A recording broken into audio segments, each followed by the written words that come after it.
Hello बच्चों। आज मैं आपको क्लास 9 की सब्जेक्ट हमारे पास मैथमेटिक्स है, इसकी वर्कशीट नंबर 48 कराऊंगी। ठीक है, जिसकी डेट है हमारे पास 23 अक्टूबर 2020।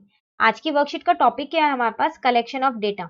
ये वर्कशीट आपकी चैप्टर नंबर 14 की वर्कशीट है। ठीक है, तो इसका मतलब 14 चैप्टर स्टार्ट हो गया आपकी बुक से। ठीक है ना, तो देखिए ये आपके पास पूरी वर्कशीट है। ठीक है, एक्टिविटी है इसमें दो हमारे पास, और ट्राई और सेल्फ में 2 क्वेश्चन है। ठीक है ना, तो चलिए स्टार्ट करते हैं फिर हम अपनी वर्कशीट।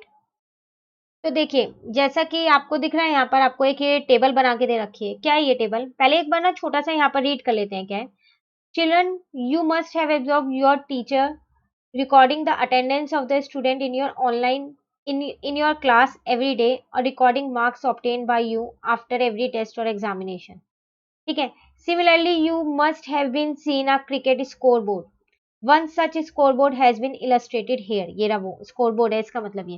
ठीक है, देखो वो आपसे क्या कह रहे हैं, आपने देखा होगा कि जो आपके स्कूल की टीचर्स होती हैं वो क्या करती हैं, क्लास में अटेंडेंस लेती है आप लोगों की। तो वो हर दिन रिकॉर्ड रखती है ना कि किस दिन कितना बच्चा आया और कितने बच्चों ने छुट्टी की।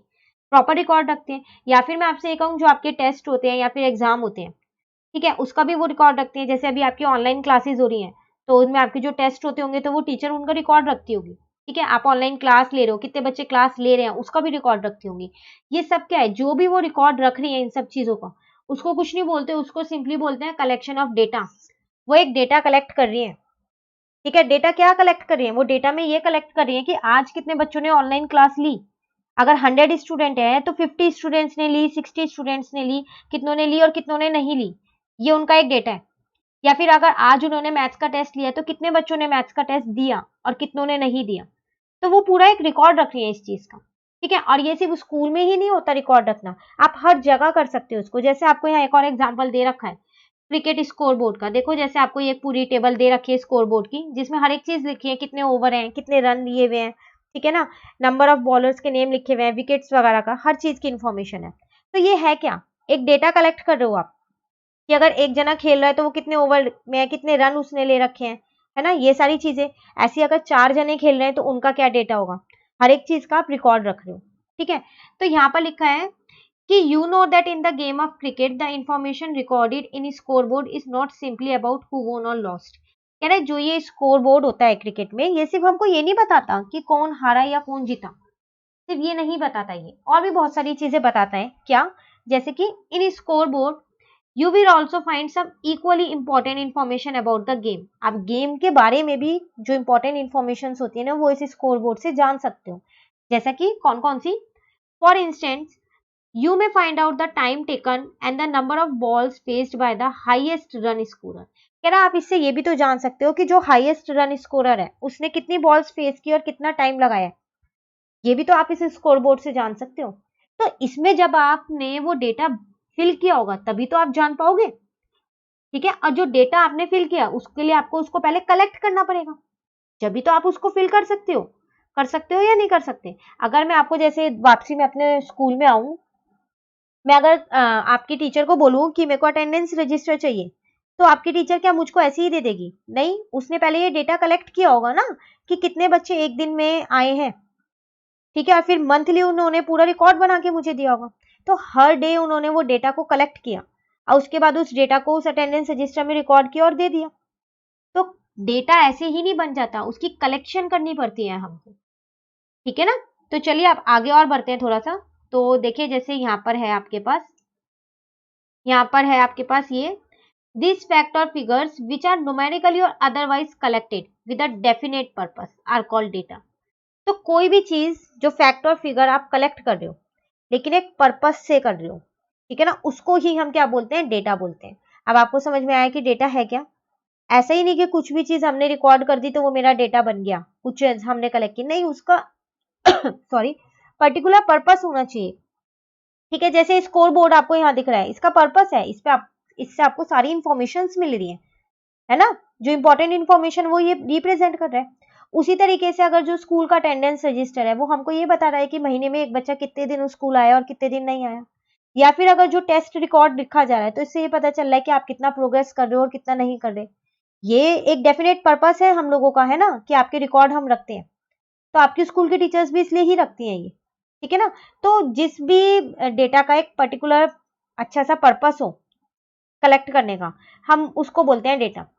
ठीक है, कोई सी भी फैक्ट और फिगर हो जो हमने न्यूमेरिकली कलेक्ट की भी हो, ठीक है, उनको हम क्या बोलेंगे, फिर डेटा बोलेंगे। इट मीन्स फिर डेटा है क्या, is a collection of numbers gathered to give some information. हम क्या कर रहे हैं, सिंपली नंबर्स को कलेक्ट कर रहे हैं जो हमको कोई इंफॉर्मेशन दे रही है, वही तो मेरा डेटा हुआ, है ना।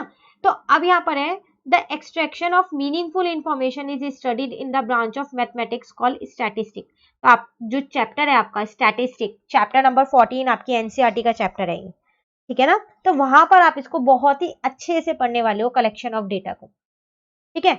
अब यहाँ पर कह रहा है आपसे, in your day to day life you must have seen several kind of tables consisting of numbers, figure, names etcetera.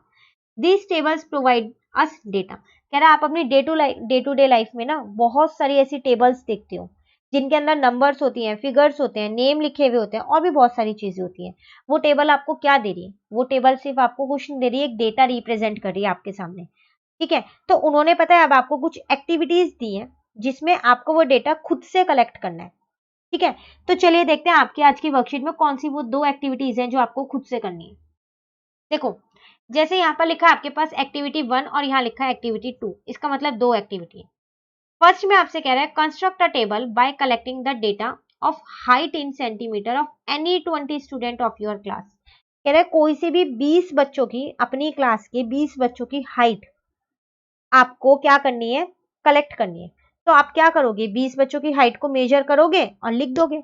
तो क्या आप ऐसे ही लिख दोगे, 1 नंबर पे डाल के एक बच्चे की हाइट, 2 नंबर डाल के दूसरे बच्चे की हाइट, बाद में पता कैसे चलेगा कौन से बच्चे की हाइट कौन सी थी, ये किस बच्चे की हाइट है।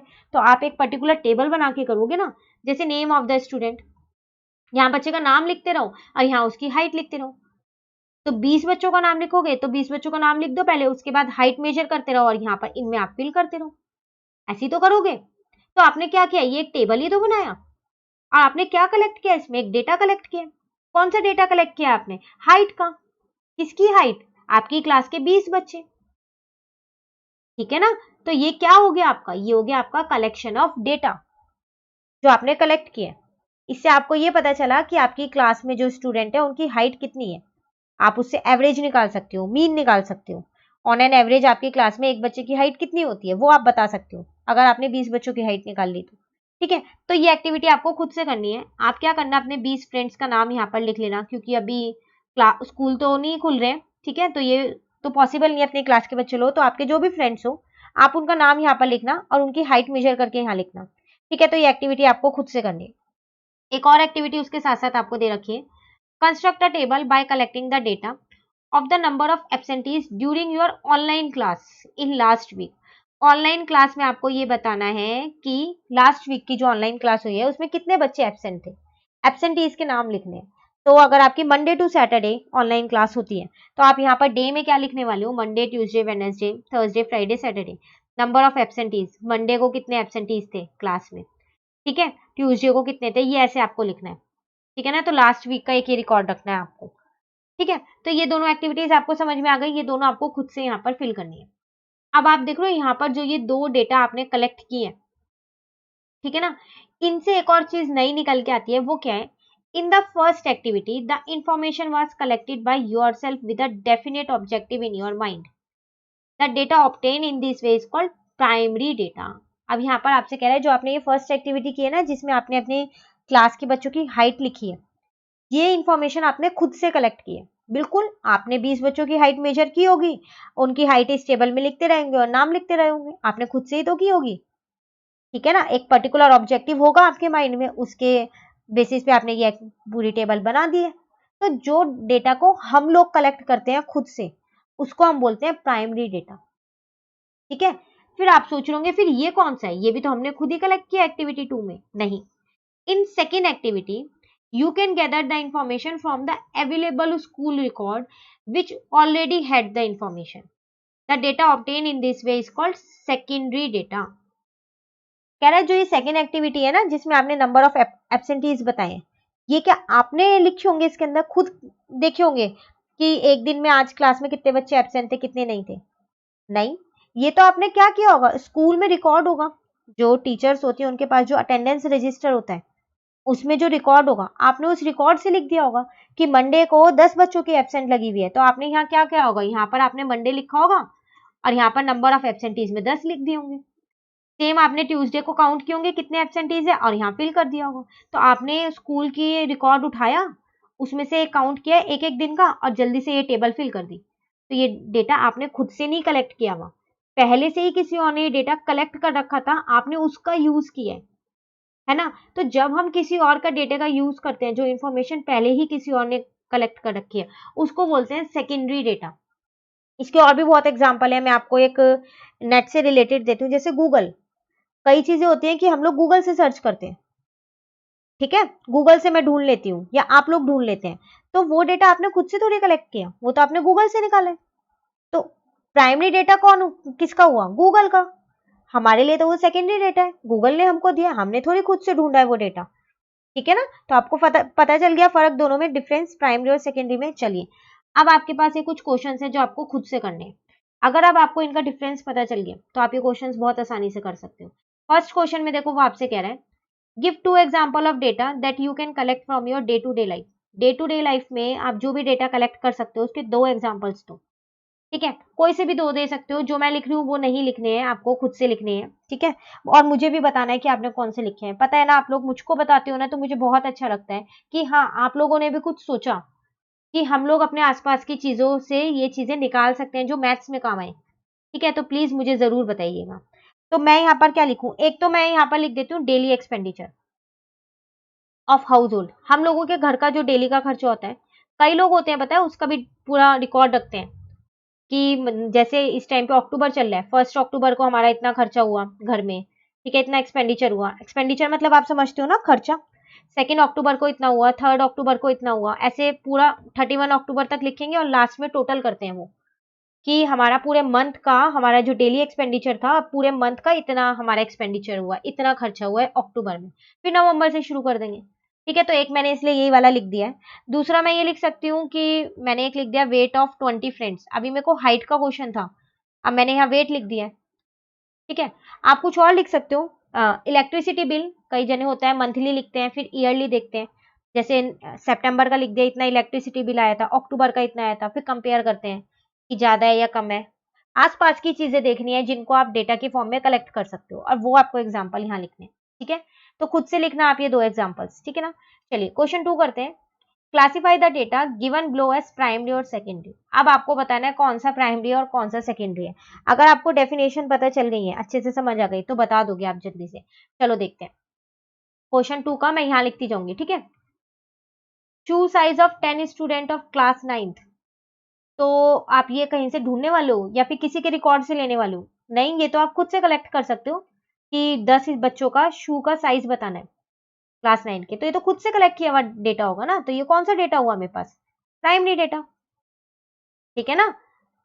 The blood group of any 20 of your friends. तो 20 फ्रेंड्स का ब्लड ग्रुप, ये भी प्राइमरी डेटा है।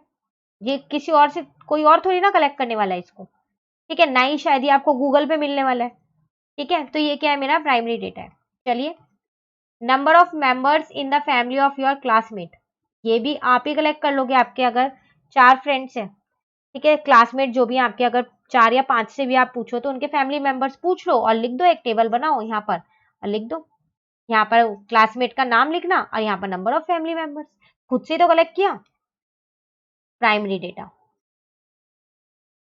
ठीक है। Marks obtain by 30 student in mathematics test.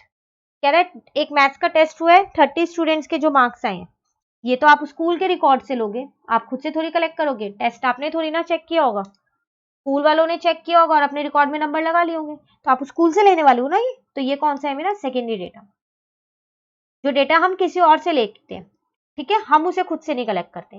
Last, number of plant planted by 100 schools during one महोत्सव। तो नंबर ऑफ प्लांट्स, कितने प्लांट्स लगाए 100 स्कूल्स ने वन महोत्सव के टाइम पे। तो ये भी आप कहीं से लेने ही वाले हो, खुद से तो आप इसको नहीं कलेक्ट कर सकते 100 स्कूल, ठीक है। आप इसको गूगल पे से ले सकते हो अगर इन्फॉर्मेशन डाली होगी, या फिर आप 100 स्कूल के रिकॉर्ड्स में से लोगे इसको, ठीक है। तो ये कौन सा डेटा हुआ आपका, खुद से तो आपने इसको कलेक्ट नहीं किया है। तो जो हमने खुद से नहीं कलेक्ट किया ना, वो हमारा सेकेंडरी डेटा है, ठीक है ना। तो चलिए इसी के साथ आज हमारी वर्कशीट कंप्लीट होती है, जिसमें हमने प्राइमरी डेटा और सेकेंडरी डेटा किया। ठीक है, तो ये 1 वर्ड आ सकते हैं आपके पास एग्जाम में, अच्छे से आप इन्हें प्रिपेयर कर लीजिएगा। वीडियो आपको अच्छी लगी तो आप इसे लाइक जरूर कीजिएगा और मेरे चैनल को सब्सक्राइब कीजिएगा। Thank you.